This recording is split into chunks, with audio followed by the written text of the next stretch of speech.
여기 러시아 내부 상황이 심각해지는 가운데 어느 러시아 기자 부부가 우크라이나 최전선에서 믿을 수 없는 경험을 했습니다.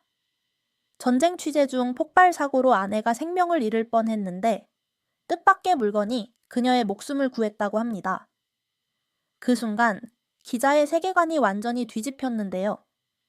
대체 러시아가 한국을 찾게 된 결정적 이유는 무엇일까요? 제 이름은 보리스 라자렌코예요.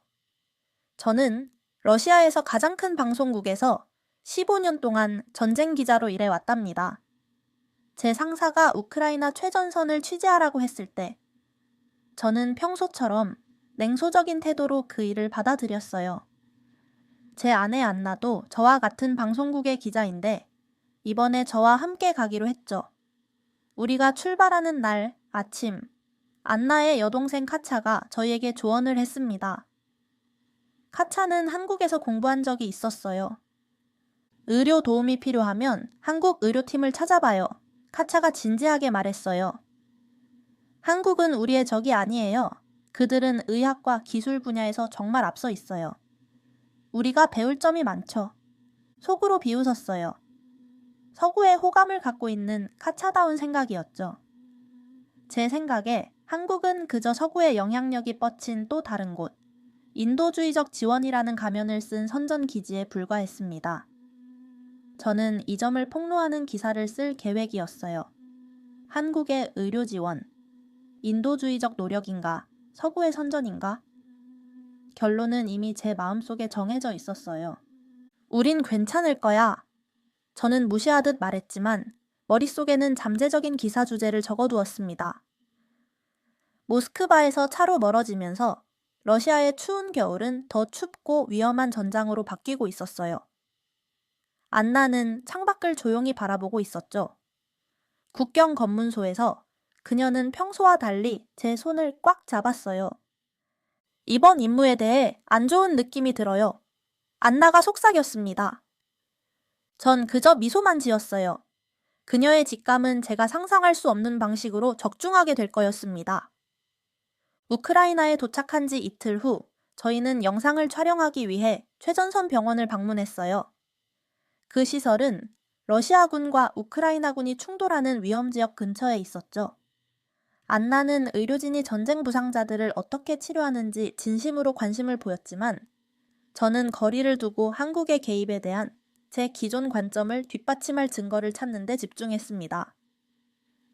병원 상황은 제가 예상했던 것보다 훨씬 암울했어요. 지친 의료진들이 제한된 물품으로 환자들을 돌보고 있었죠. 한 우크라이나 의사가 안내게 한국의 의료 장비가 수많은 생명을 구했다고 말했어요. 특히 정전 시에도 작동하는 휴대용 인공호흡기가 큰 도움이 되었다고 했습니다. 그때였어요. 갑자기 땅이 심하게 흔들리더니 귀청이 터질 듯한 듯한 폭발음이 들렸어요. 저는 본능적으로 바닥에 엎드렸고 주변은 아수라장이 되었죠. 사람들이 비명을 지르고 먼지와 연기가 공기를 가득 채웠어요. 정신을 차렸을 때 안나가 보이지 않았습니다. 심장이 쿵쾅거리며 어두워진 병원 복도를 미친 듯이 뒤졌어요. 두 번째 폭발로 모든 전력이 끊겼습니다. 어둠 속에서 비명소리와 의료진의 긴급한 호출 사이로 마침내 바닥에 쓰러진 안나를 발견했어요. 얼굴이 창백했고 제대로 숨을 쉬지 못하고 있었습니다. 폭발의 충격이 그녀의 폐를 손상시켰던 거예요. 안나야, 안나야. 그녀의 얼굴을 두드리며 불렀지만 반응이 없었어요. 한 간호사가 달려와 그녀의 상태를 확인했고 표정이 심각해졌습니다. 안나는 완전히 숨을 쉬지 않고 있었어요. 그 절대적인 공포의 순간 한 간호사가 손에 작은 기계를 들고 뛰어왔어요. K-MED라고 적힌 한국산 휴대용 인공호흡기였습니다. 그들은 신속하게 그것을 안내게 연결했고 놀랍게도 전력이 끊겼음에도 작동하기 시작했어요. 모두가 불안한 침묵 속에서 지켜보는 가운데 기계의 리듬감 있는 소리가 방을 채웠습니다. 그리고 기적처럼 안나의 가슴이 오르내리기 시작했어요. 다시 숨을 쉬고 있었습니다. 저는 그 장비를 어리둥절하게 쳐다봤어요. 표면에 선명하게 새겨진 한국 국기 로고가 제 의식 속에 깊이 박혔습니다. 제가 비판하려고 계획했던 바로 그 나라의 기술이 방금 제 아내의 생명을 구한 거였어요. 한국산 인공호흡기가 없었다면 당신 아내는 살아남지 못했을 겁니다. 한 간호사가 사실을 말하듯 저에게 알려주었습니다. 그 말이 제 머릿속에 메아리 쳤어요. 병원 복도를 돌아다니며 갑자기 한국 의료 장비가 곳곳에 있다는 사실을 깨달았죠. 환자 모니터링 시스템, 휴대용 엑스레이 기계, 심지어 한국 회사 로고가 있는 작은 냉장고까지. 이런 것들이 계속 있었는데 제가 그동안 보지 못했던 거예요. 사고 소식을 듣고 동료 미하일이 방문했을 때 한국은 우리가 들어온 것과는 정말 다른 것 같아요. 라고 말하자 그의 얼굴에 의아한 표정이 떠올랐습니다. 제 평소 어조가 얼마나 극적으로 바뀌었는지를 보여주는 반응이었죠. 호텔 방으로 돌아와 저는 한국 의료 기술에 대해 집착적으로 조사하기 시작했어요. 검색 결과에 놀랐습니다. 비상 의료 시스템과 재난 대응 장비에 대한 한국의 발전은 어떤 객관적인 기준으로도 인상적이었어요. 그들이 우크라이나에 제공한 의료 물품 목록은 방대했습니다. 휴대용 인공호흡기, 초음파 진단 장비, 제세동기, 응급수술 키트까지. 제 인식이 변하고 있었어요. 더 이상 비판적인 시각으로 보지 않고 객관적으로 그들의 기술과 인도주의적 지원을 살펴보고 있었습니다. 한국 의료 장비가 안나의 생명을 구했어요. 이 단순한 사실이 제 전체 세계관을 흔들기 시작했던 겁니다. 왜 우리는 이런 기술을 개발하는 대신 무기를 만드는 데 집중할까요? 어느 날 저는 병원 의사에게 물었어요. 의사는 슬픈 미소를 지으며 대답했어요. 그건 우리가 무엇에 가치를 두느냐의 문제죠. 사람들을 죽이는 것과 사람들을 살리는 것 중에서요. 그 말이 제 마음에 깊이 박혔습니다. 러시아 방송국에서 15년 동안 일하면서 저는 항상 러시아의 군사력이 우리의 가장 큰 자랑이라고 생각했어요. 하지만 지금 제 아내가 살아있는 이유는 우리가 적이라고 생각했던 나라의 의료기술 때문이었습니다. 호텔로 돌아오는 길에 저는 거리의 어린이들을 봤어요. 그들은 전쟁 이야기를 하며 놀고 있었죠. 한 아이가 소리쳤어요. 난 러시아 군인이야. 우크라이나를 물리칠 거야. 다른 아이가 대답했어요. 나는 우크라이나 군인이야. 넌 절대 이길 수 없어. 그 순간 슬픔이 밀려왔어요. 어린 시절부터 우리는 우리와 그들로 세상을 나누도록 배우지만 현실은 그렇게 단순하지 않더군요. 한국 의사들은 환자의 국적을 묻지 않았어요. 그들은 그저 도움이 필요한 사람들을 도왔을 뿐이죠. 다음 날 저는 안내게 제 생각을 말했어요. 우리가 배운 모든 것이 잘못된 걸까? 안나는 약하게 웃으며 말했습니다. 아니, 모든 게 잘못된 건 아니야. 하지만 우리는 더 넓은 시각으로 세상을 볼 필요가 있어. 진실은 항상 복잡해. 그녀의 말에 고개를 끄덕였어요. 제가 한국에 대해 가지고 있던 고정관념이 얼마나 단순했는지 깨달았답니다. 한국은 단지 미국의 꼭두각시가 아니었어요. 그들은 자신만의 문화와 가치를 가진 독립적인 나라였죠. 그리고 그들의 의료기술은 정말 놀라웠어요. 병원에 있는 동안 저는 한국 의료팀과 이야기할 기회가 있었습니다. 그들 중 한 의사는 말했어요. 우리는 그저 도울 수 있는 사람들을 돕고 싶을 뿐이에요. 정치는 중요하지 않아요. 인간의 생명이 가장 중요하죠. 그의 말은 단순했지만 강력했어요. 저는 항상 모든 것을 정치적 관점에서 봤었죠. 하지만 이제 알게 됐어요. 때로는 정치보다 더 중요한 것들이 있다는 걸요. 안나가 점점 좋아지면서 저는 한국 의료기술에 대한 진정한 이야기를 쓰기로 결심했어요. 더 이상 선전물이 아닌 사실에 기반한 정직한 기사를요. 안나의 이야기, 그녀의 생명을 구한 한국 장비에 대한 이야기, 그리고 제 시각이 어떻게 바뀌었는지에 대한 이야기였습니다. 노트북을 열고 타이핑을 시작했어요. 한국 의료 장비의 영향력이라는 제목으로요. 이 기사가 방송국에서 어떤 반응을 일으킬지 알고 있었어요. 아마 비판받고 어쩌면 직업을 잃을 수도 있었죠. 하지만 처음으로 저는 진실을 말하는 것이 그만한 가치가 있다고 느꼈답니다. 며칠 후 저는 모스크바에서 온 전화를 받았어요. 제 편집장이었습니다.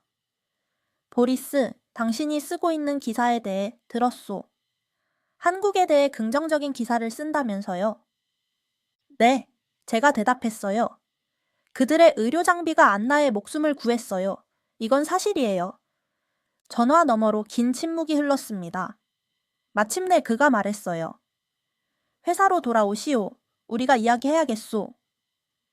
전화를 끊고 저는 창밖을 바라봤어요. 밖에서는 봄이 시작되고 있었습니다. 눈이 녹고 새로운 식물들이 자라고 있었죠. 갑자기 이 광경이 저에게 희망처럼 느껴졌어요. 겨울이 언제나 봄에 자리를 내주듯이 옛 생각과 편견도 새로운 이해와 진실에 자리를 내줄 수 있을 거라고 생각했답니다. 안나의 손을 잡고 저는 미소 지었어요. 우리는 진실을 말할 거야. 무슨 일이 있어도. 그녀도 미소 지으며 고개를 끄덕였습니다. 우리 둘 다 이것이 쉽지 않을 거라는 걸 알고 있었어요. 하지만 때로는 가장 어려운 길이 가장 옳은 길이라는 것도 알고 있었죠. 그날 밤 저는 편안한 마음으로 잠들었어요. 제 세계관은 완전히 바뀌었지만 어쩐지 더 자유롭게 느껴졌답니다. 진실을 찾는 것, 그것이 저의 새로운 임무가 되었어요. 안나가 회복하는 동안 저는 한국 의료기술에 관해 러시아 의료 전문가들을 인터뷰하기 시작했어요.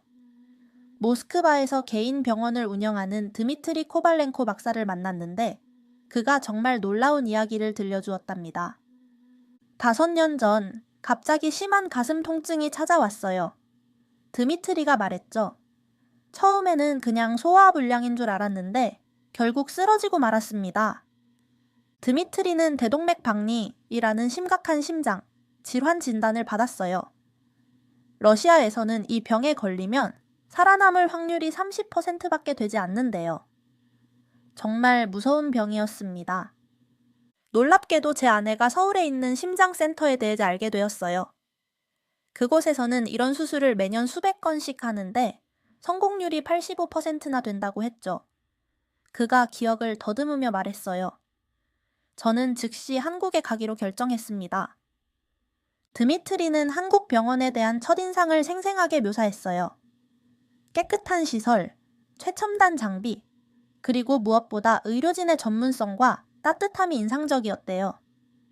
수술 전에 의사는 3D 홀로그램으로 만든 그의 심장 모형을 보여주며 수술 과정을 설명해 주었다고 해요. 정말 신기하죠? 8시간의 대수술 끝에 기적적으로 살아났어요. 드미트리가 계속 말했죠. 그는 가슴에 있는 작은 흉터를 보여주었어요. 러시아에서는 가슴을 완전히 열었을 텐데 한국의 최소 침습 기술 덕분에 상처가 작고 회복도 빨랐답니다.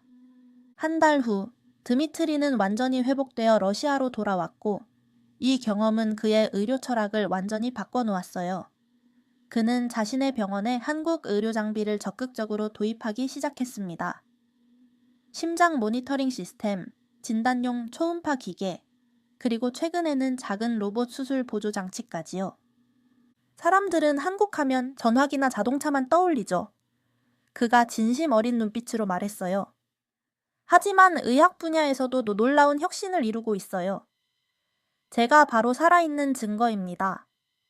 드미트리의 이야기를 들으며 저는 러시아가 전통적으로 무기 기술의 자부심을 가져왔다는 것을 생각했어요. 하지만 생명을 구하는 의료 기술에서는 우리가 적대국이라고 여겼던 나라들이 오히려 우리보다 앞서 있었던 거죠. 기술은 무기를 만들 수도 있지만 생명을 구할 수도 있어요. 한국은 후자를 선택했고 어쩌면 그것이 진정한 강함인지도 모르겠습니다. 제가 드미트리에게 더 많은 질문을 하려고 했을 때 그의 병원 간호사가 들어와서 새로운 환자가 도착했다고 알렸어요. 저는 그가 바쁘다는 걸 알았기 때문에 인터뷰를 마무리하려고 했죠. 잠깐만요. 드미트리가 말했어요. 제가 보여드리고 싶은 게 있습니다. 그는 저를 병원 한쪽에 있는 작은 방으로 데려갔어요. 그곳에는 하나메드라는 로고가 있는 기계들이 여러 대 있었습니다. 한국 회사 이름이었어요. 이 기계들은 제가 한국에서 직접 가져온 거예요. 드미트리가 자랑스럽게 말했습니다. 이 초음파 기계는 다른 어떤 것보다 정확하고 이 모니터링 시스템은 전력이 끊어져도 최소 8시간은 작동한답니다. 드미트리는 각 기계의 버튼을 누르며 기능을 설명해 주었어요. 그의 눈은 아이처럼 반짝였죠. 그는 의사였지만 동시에 이 기술의 진정한 팬이기도 했어요. 제가 아픈 건 정말 불행한 일이었지만 덕분에 우리 병원의 환자들에게 더 나은 치료를 제공할 수 있게 되었어요. 그가 진지하게 말했습니다. 때로는 최악의 상황에서 가장 좋은 것들이 나오기도 하죠. 저는 그의 말에 깊이 공감했어요. 안나의 사고는 끔찍했지만 그것이 제 눈을 열어준 건 사실이니까요. 가끔은 우리가 가장 예상치 못한 곳에서 진실을 발견하게 됩니다. 드미트리와 헤어지기 전 그는 제게 한 장의 사진을 보여주었어요. 서울에 있는 병원에서 찍은 사진이었는데 그는 한국인 의사들과 함께 웃고 있었습니다. 이 사람들이 제 목숨을 구해준 분들이에요. 그가 말했죠. 국적이나 정치적 차이는 중요하지 않았어요. 그들은 그저 제 심장을 고치려고 최선을 다했을 뿐입니다. 그 말이 제 마음에 깊이 새겨졌어요. 생명을 구하는 일에는 국경이 없는 거죠. 저는 그날 드미트리의 병원을 떠나면서 제가 원래 계획했던 기사의 방향을 완전히 바꾸기로 결심했습니다. 호텔로 돌아오는 길에 저는 안내에게 전화를 걸었어요. 그녀의 목소리가 예전보다 훨씬 좋아졌다는 게 느껴졌죠. 드미트리 박사와의 인터뷰는 어땠어요? 안나가 물었습니다. 정말 놀라웠어. 제가 대답했어요. 그가 들려준 이야기가 우리의 관점을 완전히 바꿔놓을 거야. 한국 의료 기술이 어떻게 그의 목숨을 구했는지 들었더라면 안나는 잠시 침묵했다가 말했죠. 그럼 당신도 이제 내가 한국 의료 장비에 생명을 빚졌다는 걸 인정하는 거네요? 저는 깊은 숨을 내쉬었어요. 네, 인정해요. 우리가 얼마나 편협했는지 이제야 깨닫게 됐어. 그럼 이제 어떻게 할 거예요? 안나가 물었습니다. 진실을 보도할 거야. 제가 단호하게 대답했어요.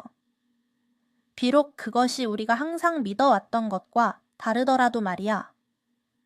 전화를 끊고 호텔 창문 밖을 바라보았어요. 모스크바의 불빛이 어둠 속에서 반짝이고 있었답니다. 마치 제 마음속에 새롭게 빛나기 시작한 진실처럼요.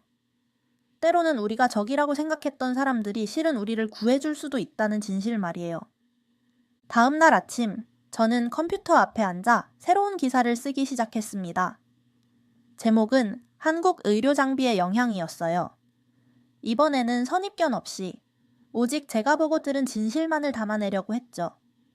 이것이 제 기자 생활에서 가장 중요한 기사가 될 것이라는 걸 그때는 알지 못했답니다. 방송국에 돌아오자마자 한국 의료 장비의 영향이라는 제목의 보고서를 제출했어요. 이 보고서에는 한국 기술이 어떻게 우크라이나에서 생명을 구하고 러시아에서도 인정받고 있는지 정직하게 담았답니다. 안나의 이야기와 의료 전문가들과의 인터뷰, 그리고 제가 새롭게 얻은 관점까지 모두 포함했죠. 이걸 꼭 보여드려야겠어요. 편집장에게 말했습니다. 한국 의료 기술이 얼마나 많은 생명을 구하고 있는지 모두가 알아야 해요. 반응은 즉각적이고 매우 냉정했어요. 방송국 국장님과 선임 편집자들과의 긴장되는 회의에서 제 보고서는 거부되었습니다. 방으로 들어서자마자 그들의 표정이 심상치 않다는 걸 알았죠. 보리스 씨, 우크라이나에 대한 한국의 의료 장비 제공은 단순한 지원이 아니에요. 국장님이 단호하게 말씀하셨어요. 이것은 또 다른 서방의 선전 도구로 봐야 합니다. 가슴 속에서 분노가 치밀어 올랐어요. 두 손이 떨리기 시작했죠. 제 아내는 이 소위 적이라는 나라의 장비 덕분에 숨을 쉬고 있어요. 목소리가 높아지며 말했습니다. 우리가 죽이려 하는 사람들에게 이 장비는 희망을 의미해요. 이게 현실입니다. 회의실에 무거운 침묵이 내려앉았어요.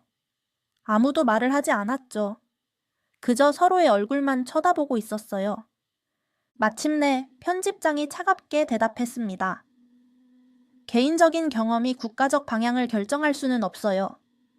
우리는 국가 안보와 이익을 우선시해야 합니다. 참을 수가 없었어요. 심장이 빠르게 뛰었고 얼굴이 화끈거렸죠. 만약 당신의 아내나 딸이 같은 상황이었다면 같은 말을 하시겠어요? 정치적 이념이 생명보다 중요한가요? 그 말을 하자마자 방 안의 공기가 얼어붙는 것 같았어요.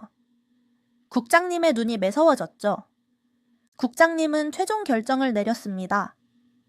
제 보고서는 거부되었고 모든 비디오 자료와 인터뷰는 압수되었으며 우크라이나 관련 보도에서 저는 제외되었어요. 안나의 건강 상태를 고려해 더 엄격한 조치는 취하지 않겠습니다. 그가 불길하게 덧붙였어요. 텅 빈 회의실에 혼자 남겨진 채 거부된 제 보고서를 바라보았습니다. 이것이 내가 평생 믿어왔던 시스템의 한계였어요. 진실을 말하는 것이 이렇게 어려운 일이었나요?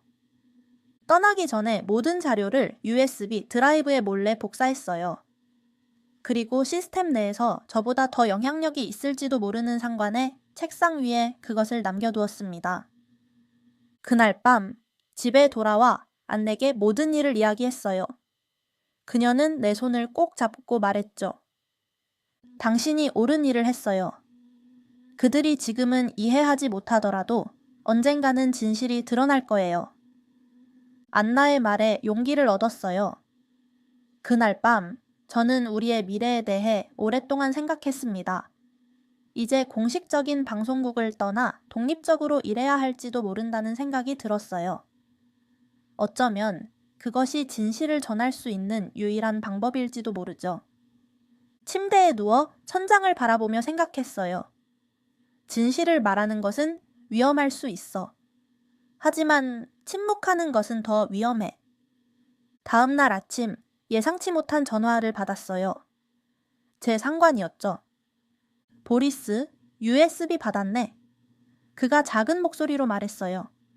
내가 할 수 있는 일이 있는지 알아볼게. 하지만 약속은 못해.